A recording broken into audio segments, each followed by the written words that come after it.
Boa noite, irmãos. Como é bom estarmos reunidos na casa do Senhor, não é mesmo?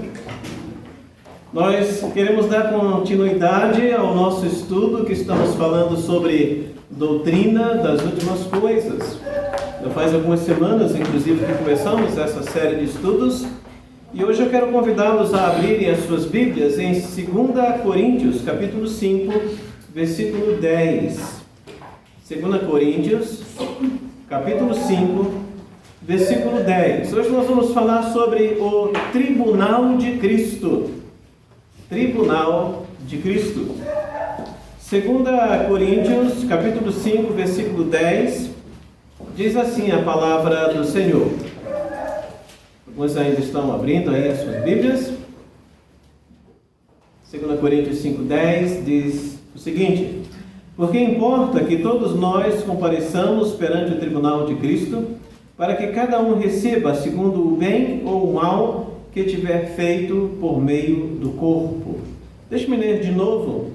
Porque importa, a ideia é que é necessário que todos nós compareçamos perante o tribunal de Cristo.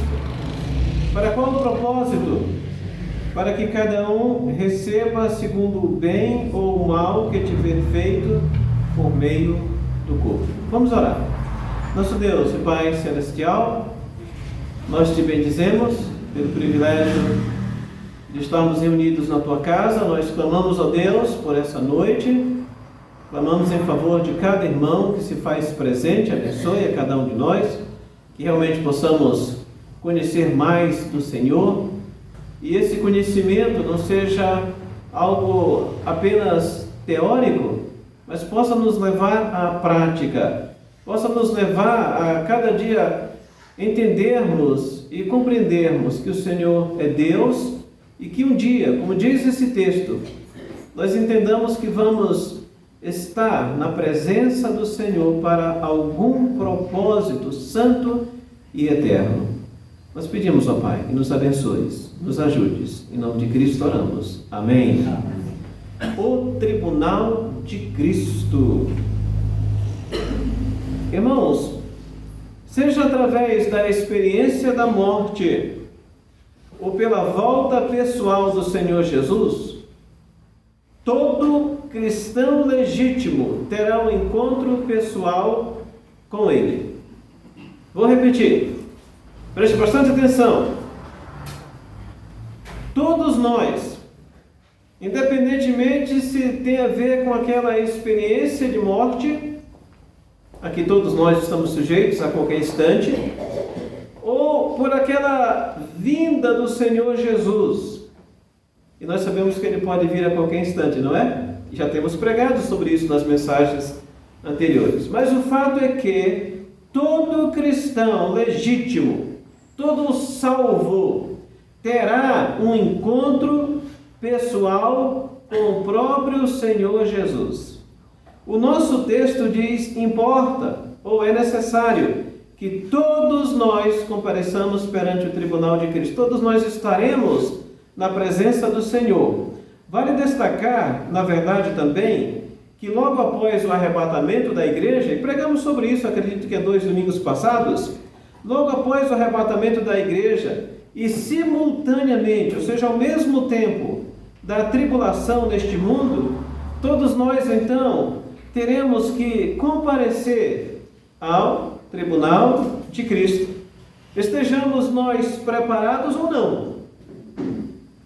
Já pregamos alguns dias atrás que o Senhor Jesus Cristo vai voltar e vai voltar a qualquer instante. De fato, Ele mesmo disse que Ele iria preparar lugar e quando estivesse pronto, Ele então retornaria, ou seja, Ele retornará. Ele vai voltar. E a Bíblia diz, conforme já observamos antes, que o Senhor Jesus Cristo vai voltar até as nuvens para arrebatar a sua igreja, ou seja, arrancar, tirar, remover a sua igreja deste mundo. Ele vai fazer isso até as nuvens. Domingo passado nós falamos sobre a transformação dos nossos corpos, que hoje são mortais, são corruptíveis, São corpos fracos. Ok, o arrebatamento e a transformação dos nossos corpos. E então estaremos na presença do Senhor. E quando nós chegarmos então lá na presença do Senhor pelo arrebatamento da igreja, então nós teremos que estar presentes no tribunal de Cristo. E como eu disse agora, estejamos nós preparados ou não. Nós não vamos poder dizer para o Senhor: espere um pouquinho, deixa eu me preparar, deixa eu arrumar alguma situação que é pendente. Irmãos, isso não vai ser possível. E nós temos que lembrar disso, sempre temos que lembrar disso. Mas você sabe o que é o tribunal de Cristo? Sabe o que acontecerá naquela ocasião? E também sabe quais serão os resultados daquele julgamento divino? Será que nós entendemos isto com clareza? Então hoje à noite nós vamos falar sobre este assunto, porque eu acho que é muito importante nós sermos lembrados do que a Bíblia diz sobre aquele acontecimento e sobre aquele dia de comparecimento junto ao tribunal do Senhor. Então hoje à noite nós queremos examinar, irmãos, os principais aspectos sobre esse tribunal divino. E nós vamos destacar 3 perguntas e queremos responder a essas 3 perguntas. A primeira é o seguinte: o que é o tribunal de Cristo? Segunda pergunta: o que será avaliado no tribunal de Cristo? E a terceira pergunta diz respeito aos resultados, ou seja, quais são os resultados do tribunal de Cristo? Ou seja, nós vamos chegar lá, vai haver um momento lá com o Senhor e isso vai resultar no quê? Então nós vamos tratar disso. Então, respondendo aí a primeira pergunta, esse primeiro aspecto, o que é o tribunal de Cristo? E aqui nós temos que responder de 2 maneiras, uma maneira negativa e uma maneira positiva, ou seja, olhando o lado negativo e o lado positivo da questão. Vamos começar pelo lado negativo. Em primeiro lugar, o tribunal de Cristo, ele não é para decidir o destino eterno dos cristãos. Presta bastante atenção nisso, está bem? O tribunal de Cristo não é para decidir o destino eterno dos cristãos.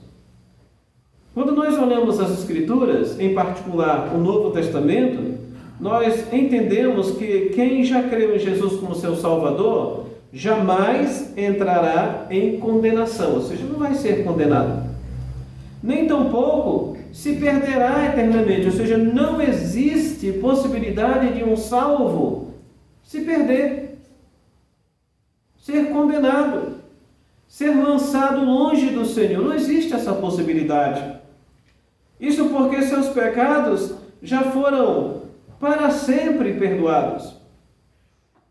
Nós vamos olhar de novo alguns versículos. Olha em João capítulo 5, verso 24, só para lembrarmos disso, e nós precisamos sempre lembrar, porque de vez em quando certas pessoas, crentes, que dizem até conhecer as Escrituras, mas na hora de tratar de certas questões parecem até que desconhecem. Então olha o que diz Evangelho de João 5, 24. João 5, 24. E observe que essas são as próprias palavras do Senhor Jesus Cristo.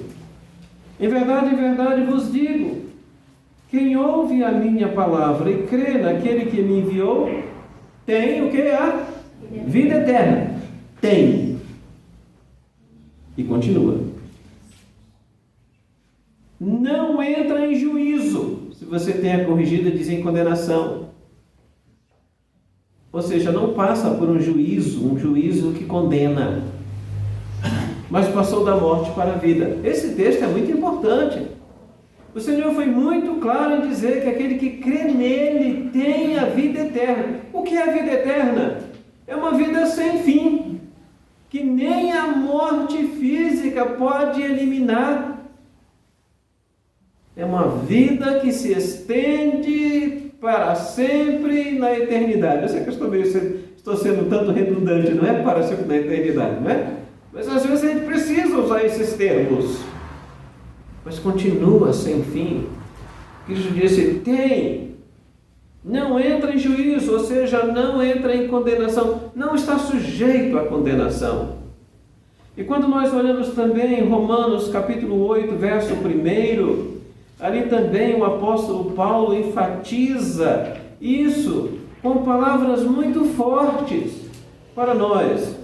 Em Romanos 8:1 diz o seguinte: agora, pois, já nenhuma condenação há para os que estão em Cristo Jesus.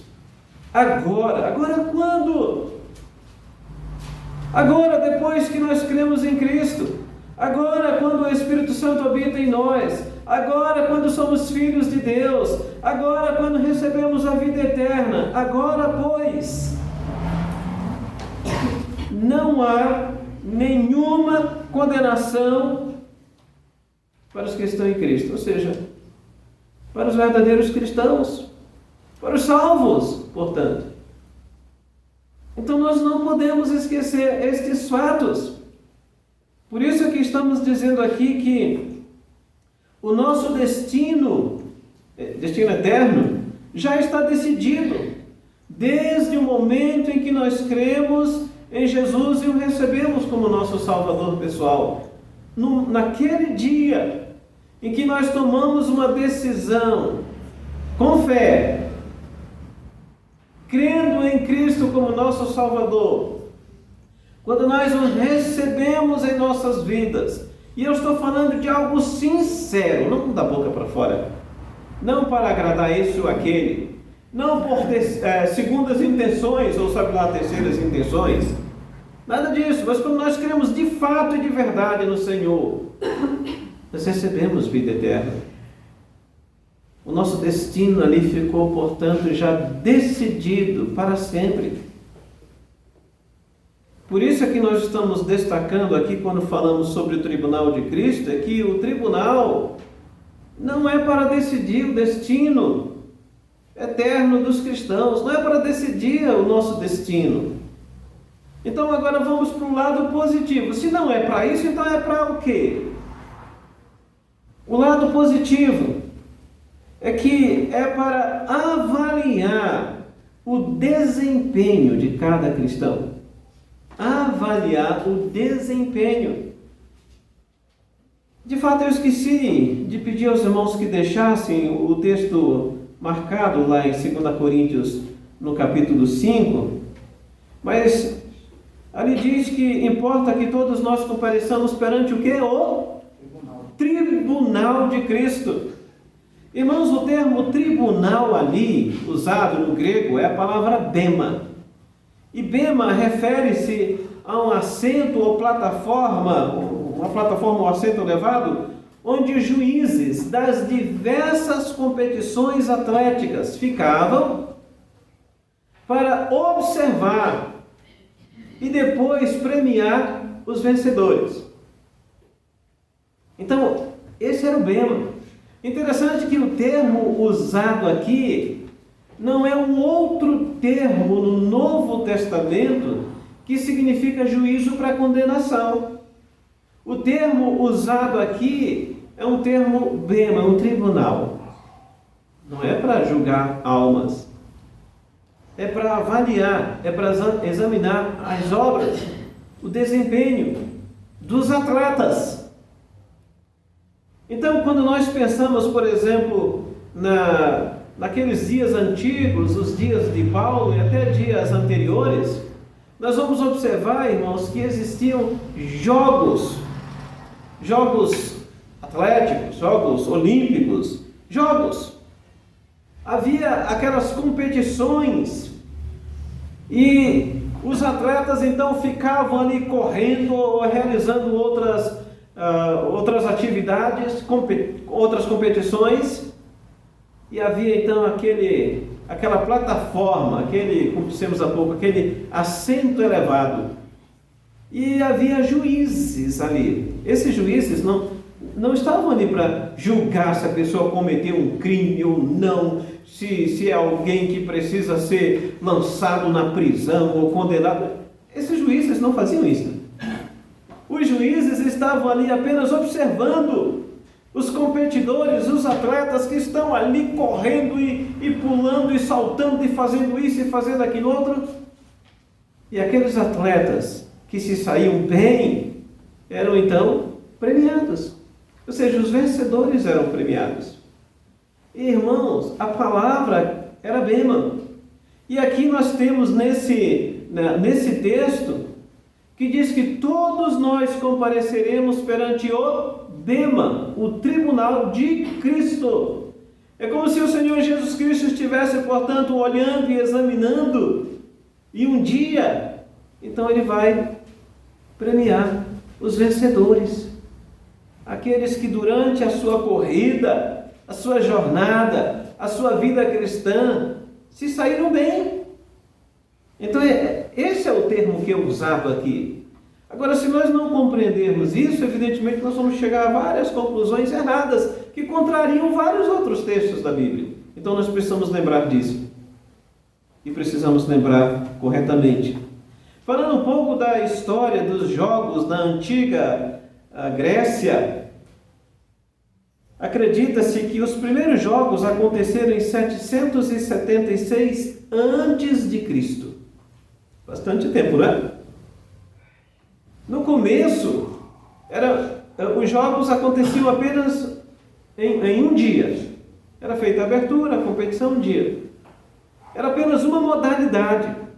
Mas com o passar dos anos, então eles aumentaram para alguns dias, 4 ou 5 dias, onde no primeiro dia havia a abertura, no último dia o encerramento, e portanto a premiação, e nesse meio tempo, então, várias competições foram então sendo acrescentadas.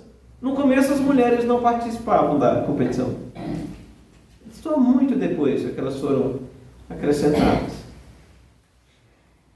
Mas sabe, quando Paulo escreve aqui sobre o tribunal de Cristo, ele não está incluindo só um tribunal para os homens, é para todo cristão. Ele diz aqui todos nós, sem exceção.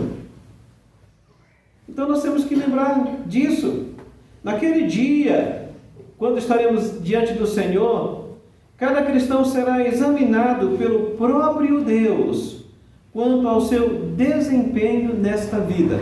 Olha em Romanos 14, 12, apesar de que no verso 10 já sugere isto, não é? O que tivermos feito no meio do corpo. Mas olha também em Romanos capítulo 14, versículo 12. Lá em 2 Coríntios fala sobre o tribunal de Cristo. Aqui em Romanos 14, 12, diz o seguinte: assim, pois, cada um de nós dará contas de si mesmo a Deus. É bom lembrar que Paulo, a princípio, aqui está falando aos cristãos. Ele está escrevendo à igreja dos romanos. Ele está tratando aqui sobre várias questões, sobre vida cristã, sobre liberdade, sobre várias questões.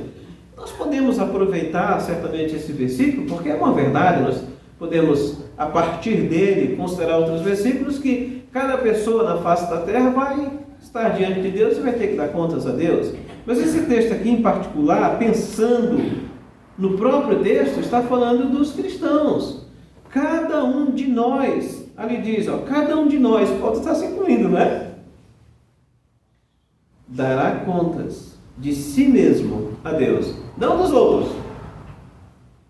Cada atleta ou competidor na sua corrida ou jornada cristã não vai ter que prestar contas por outros. Cada um vai fazer isso por si só, por si mesmo. Esse é um ponto importante. Portanto, irmãos, o tribunal de Cristo não será um lugar de condenação ou salvação, mas um lugar de exame e recompensas, ou não, para os que para os que tiverem corrido bem a jornada cristã. Isso é importante.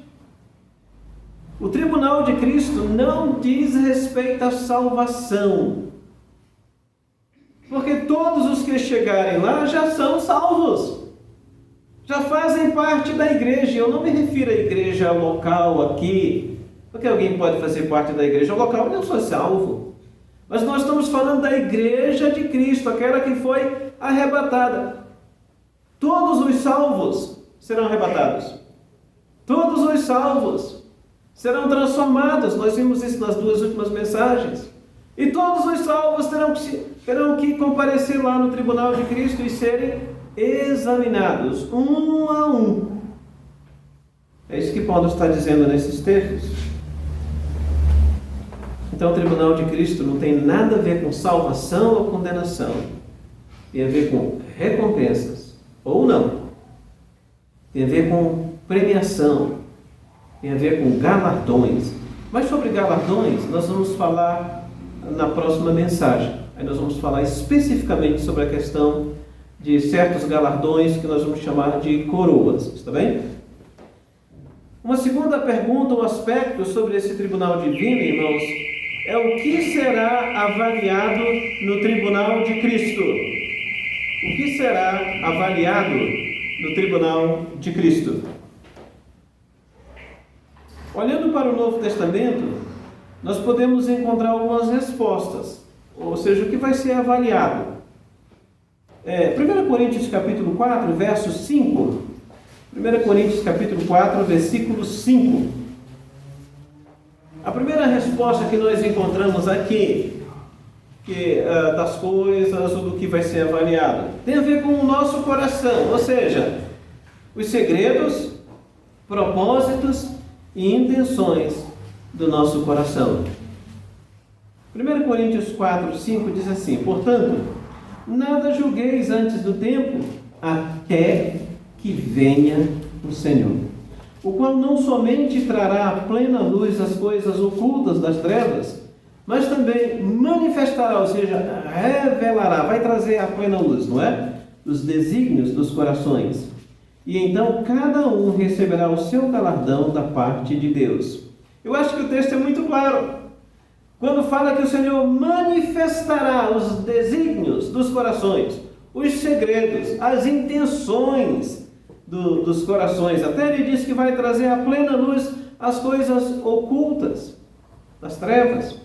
E então cada um receberá o seu louvor da parte de Deus.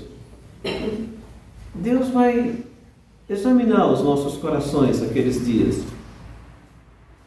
Outra coisa também que vai ser examinado lá e avaliado no tribunal de Cristo, irmãos, vamos para Mateus capítulo 10. Mateus capítulo 10. Nós vamos olhar a partir do verso 40. Mateus 10, versículo 40. Vamos destacar da seguinte maneira, que o que vai ser avaliado e examinado lá serão os atos de bondade em favor dos servos de Deus.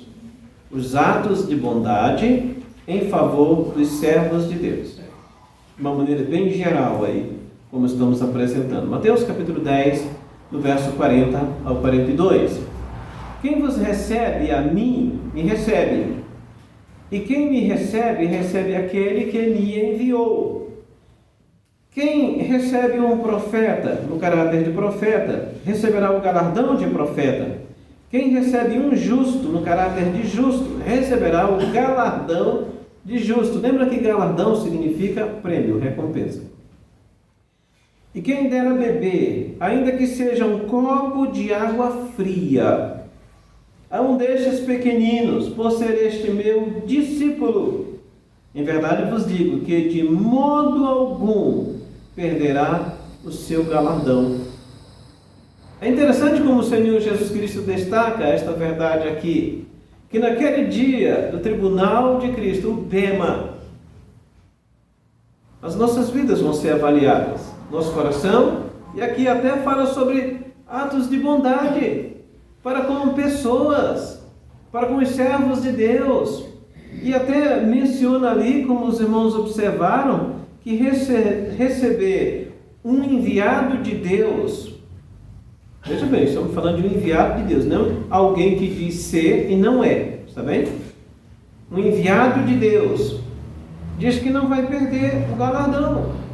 E no verso 42 diz que até oferecer um pouco, um copo de água fria a um destes meus pequeninos, por ser meu discípulo, seja qualquer discípulo de Cristo. a qualquer pessoa, a qualquer cristão verdadeiro, diz que de modo algum perderá o seu galardão. Então veja sobre a questão de bondade, de misericórdia, de benignidade, de benevolência, de atos de caridade. Quando nós fazemos isto,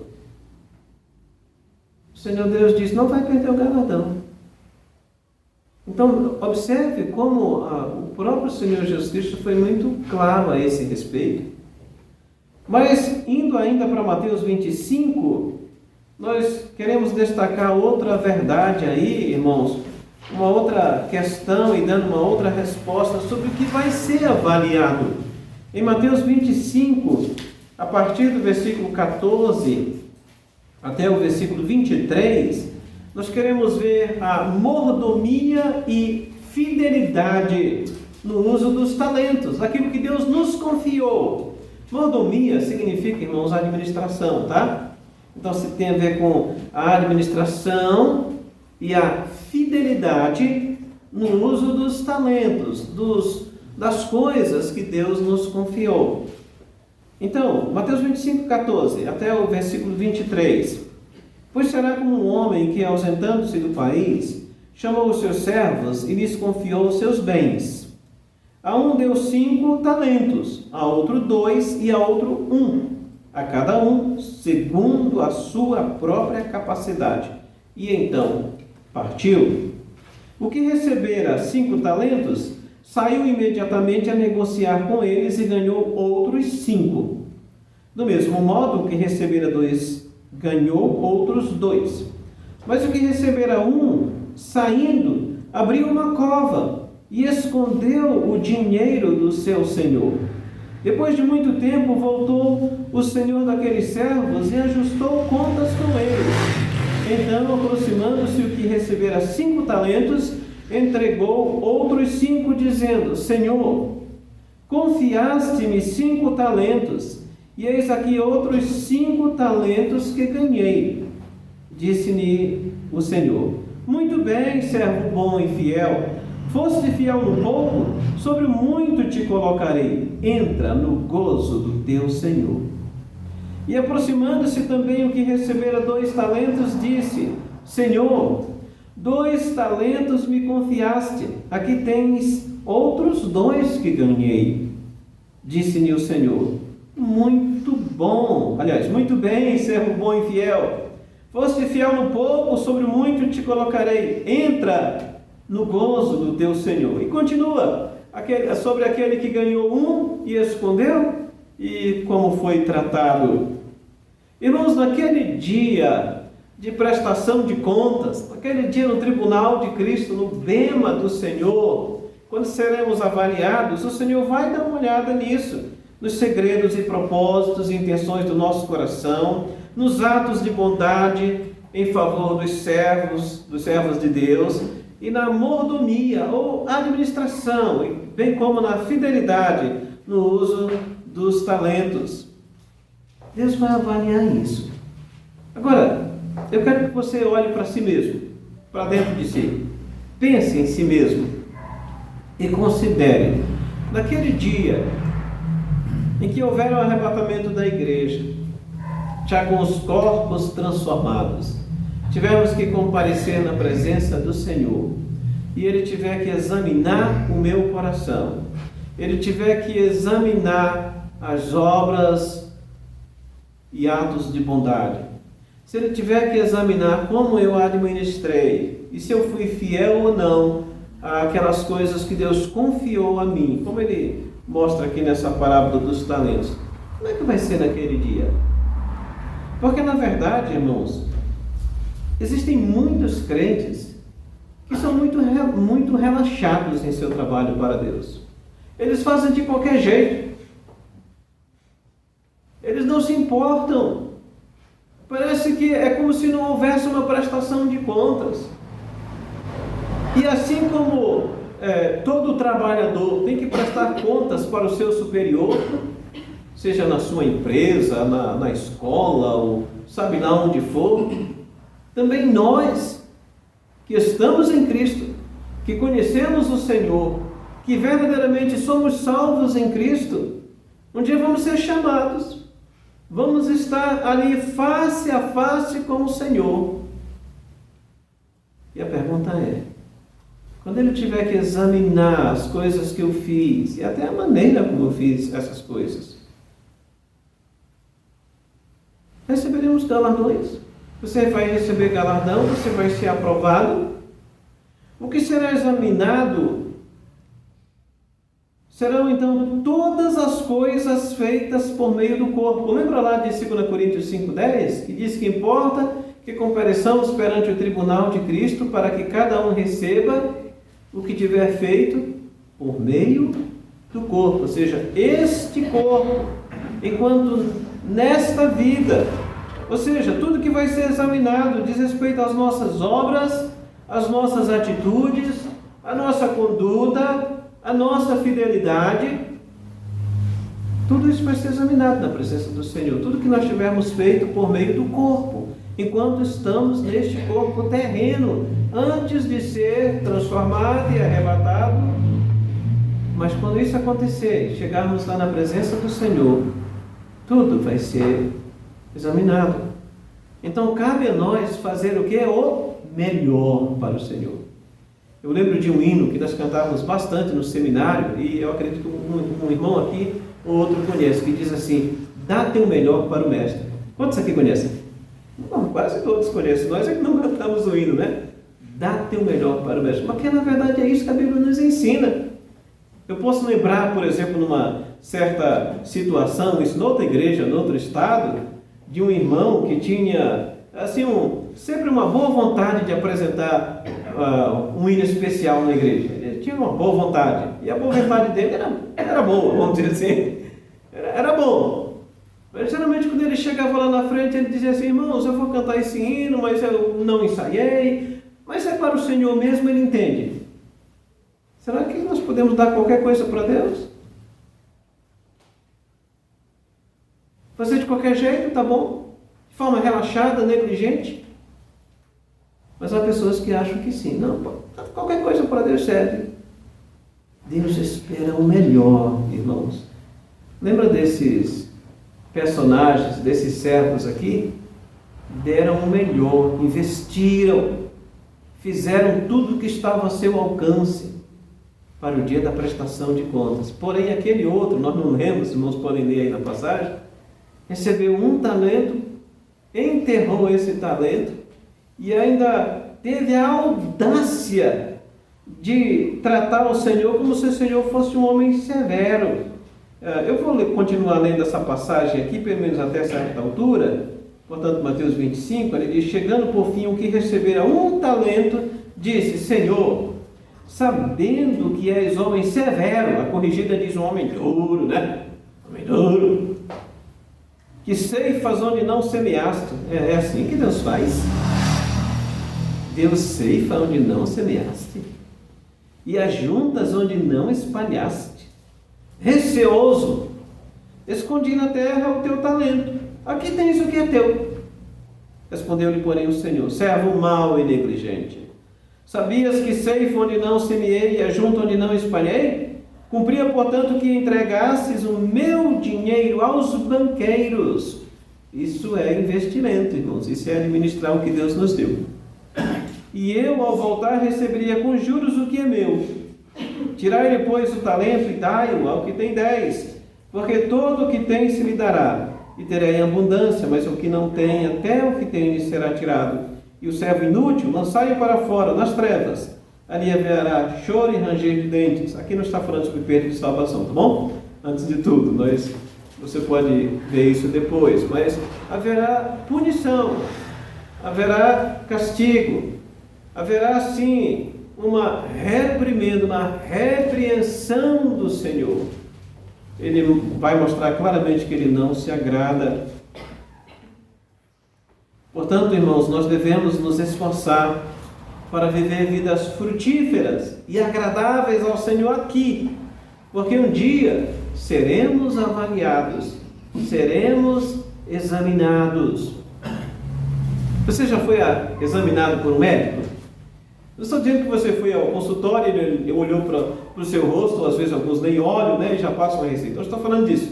Estou falando de ser examinado mesmo. Em que ele apalpa aqui, apalpa lá, pergunta isso, faz ou pede para se fazer um raio-x, uma ultrassonografia, uma ressonância, e sabe lá o que mais? Um exame completo. Com certeza, irmãos, aquele exame lá no céu será muito mais completo do que nós podemos imaginar. Até porque nenhuma ressonância, ultrassonografia, ou sabe lá o que uma tomografia também, né? Isso não vai detectar as intenções do nosso coração, os propósitos. Não vai detectar os segredos, não tem como detectar. Detecta outras coisas, ou seja, questões físicas, espirituais, morais. Não tem como fazer, não é? Então nós temos que lembrar que um dia nós estaremos na presença do Senhor face a face e Ele vai nos examinar por completo. Nada vai ficar sem um exame detalhado, minucioso, acurado da parte de Deus. Uma terceira pergunta, irmãos, que nós queremos responder aqui: qual o resultado do tribunal de Cristo? Agora sim, nós vamos para 1 Coríntios, capítulo 3, ali um texto bem importante para nós considerarmos. 1 Coríntios 3.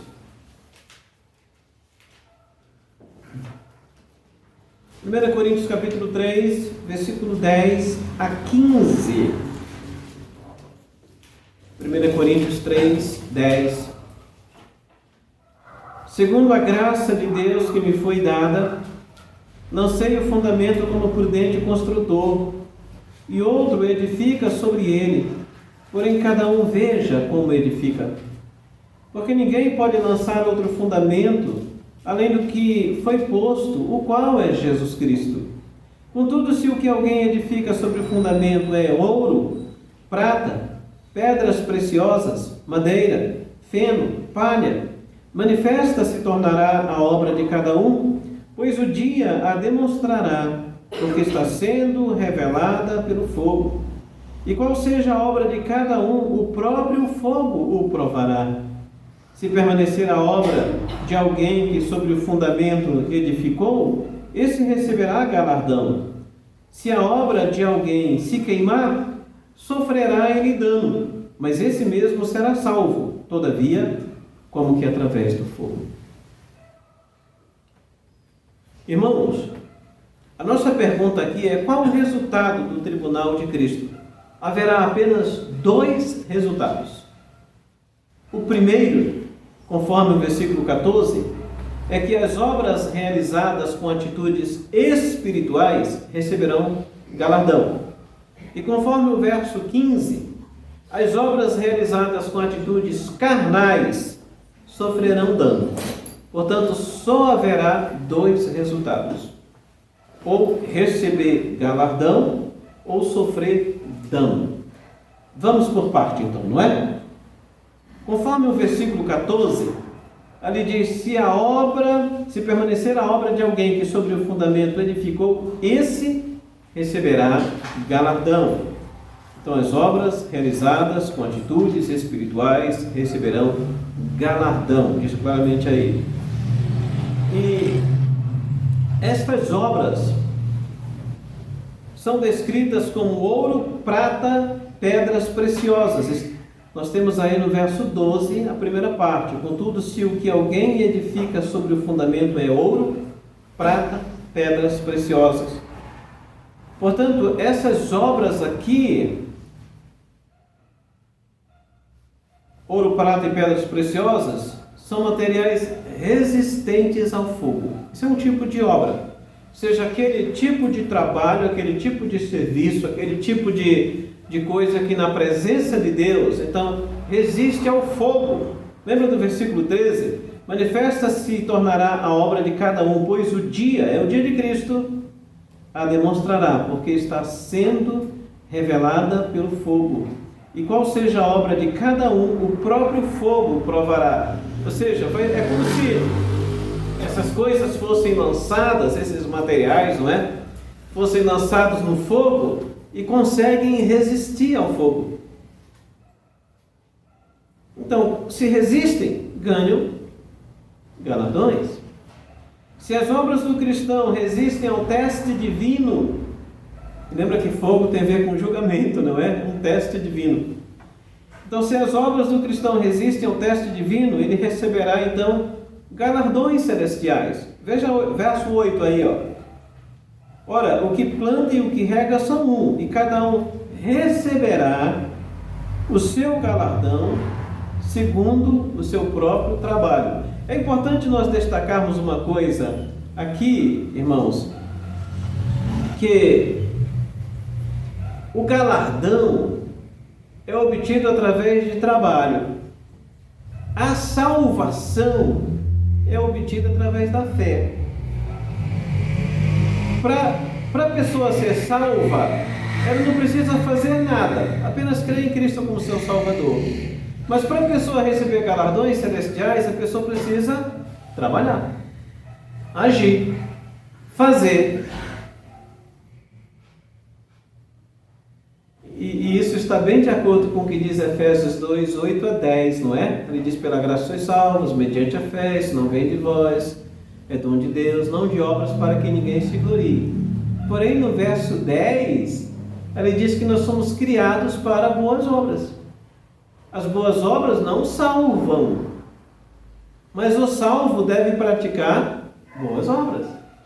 E ele deve fazer isso, uma para mostrar que realmente é um salvo, mas outra também que isso vai resultar em galardão, em recompensa celestial. Então, como estávamos dizendo há pouco, se as obras do cristão resistirem ao teste divino, ele receberá galardões celestiais, está no verso 8. Ele receberá também um louvor divino, capítulo 4, verso 5. Nós lemos ainda há pouco, mas eu quero repetir.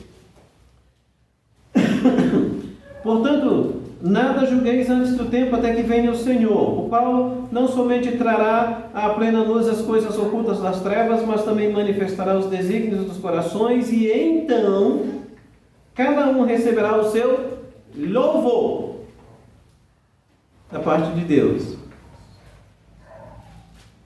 Deus vai elogiar, vai exaltar a pessoa que fez bem enquanto vivia este mundo. Mas também esse cristão receberá posições de honra e responsabilidades no reino milenar de Cristo. Isso está em Lucas 19, 11, eu não vou ler por causa do tempo. E além disso, coroas celestiais. Sobre as coroas nós vamos tratar na próxima pregação. Mas lá em Lucas 19, a partir do verso 11 ao 19, vai falar sobre recompensas e posições de honra no reino de Cristo. Daqui a algumas semanas mais, nós vamos pregar também sobre a questão do reino de Cristo sobre a terra, ou seja, aquele período do milênio, o que é, e uma série de outras verdades. E dentre essas coisas, nós podemos entender por esse texto de Lucas 19, essa posição de honra e responsabilidade. Ou seja, quem foi fiel nesta vida, ou quem está sendo fiel nesta vida, receberá posição de honra. Os critérios de avaliação serão, portanto, a motivação pessoal e a boa vontade de coração ao fazer qualquer obra. Tem a ver com a nossa motivação. Olha aí de novo o versículo 10, ou seja, 1 Coríntios 3,10. O apóstolo Paulo diz no verso 10 que ele lançou o fundamento e outro edifica sobre ele. E a última parte, veja como ele diz: porém, cada um veja como edifica, a maneira, a motivação, o modo, as atitudes. Veja como você está fazendo isso. Não de qualquer jeito. E até podíamos dizer assim, não com aquela atitude de ostentação. Eu estou fazendo para que todo mundo veja e bata no meu ombro e me elogie. Nada disso. A nossa motivação também conta. E lá no capítulo 9, verso 17, Paulo diz que se fizermos com boa vontade, nós teremos galardão. Capítulo 9, verso 17, ainda de 1 Coríntios. Se o faço de livre vontade, tenho galardão, Paulo diz. Então, se nós temos boa vontade em fazer, prontidão em fazer, Paulo diz, eu tenho galardão, recompensa. Agora, se a pessoa faz só porque é forçada a fazer, é empurrada, é ameaçada, ou sabe lá o que, não. Mas é isso que às vezes nós encontramos. De fato, nós temos que fazer o nosso melhor, irmãos, para Deus. Temos que fazer com esforço, temos que fazer com humildade, temos que fazer com discrição. Ninguém precisa saber o que nós estamos fazendo. E muitas vezes nós vamos fazer certas coisas e nós não precisamos sair espalhando para todo mundo o que nós fizemos. Nós podemos guardar no nosso coração, fizemos para Deus. Eu não fiz para outros verem, né? A gente vê isso naquelas postagens no Facebook e outros, alguém dá uma oferta para alguém, aí tira uma foto na hora lá, posta para todo mundo ver, esse tipo de coisas assim. Então, pessoas querem mostrar, olha como eu estou sendo bondoso, generoso com as outras pessoas, olha como eu sou uma pessoa boa. Não, muitas vezes nós vamos fazer e ninguém precisa nem saber. Se alguém souber, tudo bem. Mas nós não precisamos sair divulgando, exibindo, mostrando para todo mundo as coisas. Deus está vendo, tá bom. Exatamente, irmão. Deus está vendo, isso está bem. Ninguém precisa saber. Irmãos, estamos falando aqui sobre dois resultados, não é? O primeiro resultado aí daquele tribunal de Cristo é que obras realizadas com atitudes espirituais receberão galardão. E o segundo resultado é que as obras realizadas com atitudes carnais sofrerão dano. Nós temos lá no início do versículo 15, se a obra de alguém se queimar, sofrerá ele dano, mas esse mesmo será salvo, todavia, como que através do fogo. Irmãos, essas obras carnais, essas atitudes carnais, são descritas como madeira, feno e palha. Nós temos lá no verso 12, na segunda parte, que são materiais facilmente destruídos pelo fogo. Tem um fogo ali, joga palha para ver o que acontece. É rapidinho, não é? Feno, a mesma coisa. Então, nosso texto aqui fala também sobre madeira. Pode até demorar um pouquinho, mas é pouca coisa mais. Destrói por completo. Muitas obras de muitos cristãos, talvez até nossas, vão passar por essa experiência. Chegando lá é como se fosse usando essa comparação. Então, não vão resistir, vão sumir, vão ser consumidas rapidamente. Lembre-se também que o texto está falando de perda de galardões e não de perda da salvação. O versículo 15 diz, mas esse mesmo será salvo, todavia como que através do fogo. Aqui não está falando que ele vai se perder. O salvo permanece salvo. Agora os galardões podem ser perdidos, a salvação não. Isso porque, como já dissemos antes, já lemos aquele texto de João 5,24, Romanos 8,1 e tantos outros mais que a Bíblia fala, que não é possível perder a salvação. O próprio Senhor Jesus Cristo disse em João capítulo 10, lá do versículo 27 ao 30, ele é bem claro a esse respeito. Quem tem salvação tem para sempre, ponto final. Mas os galardões podem ser perdidos. Então o nosso texto aí diz, se a obra de alguém se queimar, sofrerá ele dano, mas esse mesmo será salvo, todavia, como que através do fogo. Salvação permanece. Permanece. O galardão vai embora. É consumido por completo. Se as obras de um cristão forem consumidas pelo fogo, ele não receberá galardões. Apesar dos seus muitos trabalhos, esforços, dias de treinamento e tudo mais, não é? E sabe como a gente pode ilustrar isso de uma maneira mais simples? Muitas vezes nós vemos aí nesses Jogos Olímpicos ou em outras competições, o atleta vai lá e faz tudo, aparentemente tudo direitinho, é levado até o pódio, ou aquele local lá de reconhecimento, recebe a sua medalha, não é? O seu prêmio, tudo, e vai todo alegre para casa, e alguns deles, poucos dias depois, é desclassificado. Muitas vezes é desclassificado por doping. Já ouviu essa história de doping? Ou seja, alguém usou uma substância que deixa, portanto, a pessoa muito mais forte, muito mais ágil, muito mais veloz. Perdeu o galardão, a medalha. Então é possível a pessoa perder. Aquela aparente alegria foi embora, não é? A pessoa não, como diz lá em 2 Timóteo, a pessoa não lutou conforme as regras. A pessoa quis dar um jeitinho para ser vencedor. Irmãos, é possível a pessoa, sim, fazer o seu trabalho. O crente faz o seu trabalho, grandes coisas, mas às vezes, lembra, o que vai ser considerado? Aquela intenção do coração, aquela motivação, aquelas coisas que não aparecem. Deus sabe disso. Então, naquele dia do tribunal de Cristo, tudo isso vai ser levado em conta, para ver se recebe ou não recebe. Talvez a pessoa fez muitas coisas, mas são apresentadas aí, como diz o verso 12, como madeira, feno e palha, que ao teste divino não resiste. Aí não recebe galardão. Portanto, irmãos, viver a vida cristã de forma relaxada, desobediente ou infiel, ou mesmo realizar qualquer obra para Deus com críticas, murmurações, ou até para ostentação pessoal, resultará em pura perda. Só faz, não, eu fiz, mas é reclamando, é murmurando, é criticando, é mostrando ingratidão, insatisfação, é aquela coisa que incomoda todo mundo. Imagine incomodar Deus, né? Imagine.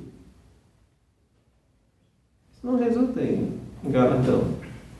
Você pode fazer 1000 coisas, mas se Deus está vendo as intenções do coração e a motivação, não adianta. Você está perdendo tempo. Como vimos então, um dia todos nós teremos que comparecer perante o tribunal de Cristo para uma avaliação divina. Lembra daquela avaliação médica? Não vê tudo, e nem tem condições de ver tudo, mas Deus vê a nossa alma, o nosso espírito e as nossas atitudes. Então nós estaremos lá para uma avaliação divina. E lá toda a nossa vida será analisada. As nossas obras, palavras, atitudes, conduta, fidelidade, tudo, nada vai escapar de Deus. Naquele dia, depois de sermos examinados, eu lhe pergunto: será que o Senhor lhe dirá ou nos dirá assim: muito bem, servo bom e fiel? Ou ele dirá: servo mau e negligente? Pensou, irmãos? Será que ele vai dizer para mim ou para você: servo bom e fiel? Ou ele vai dizer: servo mau e negligente? Você está preparado para ser examinado pelas lentes divinas? Será que nós estamos preparados para sermos examinados pelas lentes divinas? Lembre-se do arrebatamento da igreja, vai acontecer a qualquer instante. E nós estaremos face a face com o Senhor para então sermos examinados, avaliados na presença do Senhor. Estamos preparados? Vamos lá. Nosso Deus, nosso Pai, queremos agradecer-te pelo dia de hoje, agradecer, ó Deus, pelo privilégio de termos a Tua Palavra que tem tantos ensinamentos. Eu quero, ó Deus bendito, orar por mim, pela minha família, pelos irmãos presentes aqui, por aqueles também que não chegaram por algum motivo. Que a cada instante nós realmente nos examinemos, venhamos a fazer uma avaliação, uma autoavaliação, para ver se realmente estamos andando como o Senhor quer, se estamos trabalhando como o Senhor deseja, se estamos fazendo algo para o Senhor ou para outros da maneira que agrada, que honra e que glorifica ao Senhor. Se estamos tendo atitudes que realmente trazem glória eterna para o Senhor. E se estamos nos preparando, ó Deus, para aquele dia de prestação de contas no lar celestial. Eu quero aproveitar enquanto os irmãos estão com suas cabeças baixas, seus olhos fechados, e fazer um convite. Será que hoje à noite você entendeu? Você que já é um crente, você que acredita que é um salvo no Senhor Jesus Cristo, mas não tem andado como deveria andar. E hoje você foi lembrado de que a qualquer instante o Senhor vai lhe chamar para a sua presença, seja pela morte, seja pelo arrebatamento da igreja. Mas quando acontecer o arrebatamento da igreja, nós teremos que estar naquele tribunal de Cristo para sermos examinados, avaliados pelo próprio Deus. É o tribunal de Cristo, é o tribunal de Deus. E lá nós teremos que dar contas de nós mesmos ao Senhor. Mas talvez alguns de nós, ou alguém, precisa resolver algumas coisas pendentes. Seja questão de pecado, ou seja outra coisa qualquer. Seja em relação a outro irmão, ou ao próprio Deus. Você não quer aproveitar hoje à noite em tomar uma decisão, conversar com Deus e dizer: Senhor, me perdoe, eu estou falhando, eu estou errando, eu estou pecando. Eu sei, ó Deus, que se o Senhor me chamasse agora, exatamente nesse momento, eu não estaria preparado, totalmente preparado para aquele encontro com o Senhor. Seria um momento vexatório, vergonhoso para mim. Então hoje eu quero resolver essa questão na presença do Senhor. Talvez algum irmão queria que eu orasse por isso. Você não precisa me dizer qual é o problema. A menos que você queira, pode me procurar depois do culto e dizer: pastor, eu quero resolver este assunto. Mas talvez você esteja tomando essa decisão na presença de Deus agora. Você só precisa, portanto, levantar sua mão e baixar, só para eu orar por você. Tem alguém? Levanta sua mão e baixa, se esse é o desejo sincero do seu coração. Mas quem sabe, amém, pode baixar. Tem mais alguém? Mais algum irmão? Você entende que precisa resolver algumas coisas na presença de Deus. E você sabe que a qualquer instante vai precisar chegar, você, eu e todos os salvos estaremos lá na presença do Senhor. E você sabe, eu preciso resolver alguma coisa na presença de Deus. Então, se você está tomando hoje à noite essa decisão e você quer só tornar pública, ou para mim, só levanta sua mão e baixa. Talvez você queira conversar comigo, eu lhe disse, depois do culto, mas precisa resolver essa situação. Tem alguém mais? Ou talvez esteja alguém aqui hoje à noite e acha que é um convertido e até teme, porque talvez você não seja. Mas eu não quero colocar dúvidas no seu coração, mas se você já tem essa dúvida, você deve resolver essa questão com Deus. Você deve receber Jesus como seu Salvador. Será que tem alguém assim hoje à noite que gostaria de levantar sua mão ou conversar comigo depois do culto? Não deixe este assunto morrer, ou seja, passar. Não deixe esse dia ir embora. Nós vamos orar. Mais uma vez, nosso Pai, nós queremos continuar em oração, pedindo ao Senhor por nossas vidas. Reconhecemos que nenhum de nós é perfeito no seu andar com Cristo. Todos nós temos questões que precisam diariamente ser resolvidas. E sabemos que há outras que são tão graves e tão grandes que precisam ser resolvidas logo. Quem sabe confessadas, quem sabe até publicamente. Mas nós pedimos que o Senhor nos dê sabedoria e graça. Nos ajude, nos torne, ó Deus, pessoas sensíveis, maleáveis, para que o Teu nome então seja glorificado por meio de nós. por meio desta igreja. Pedimos em nome de Cristo.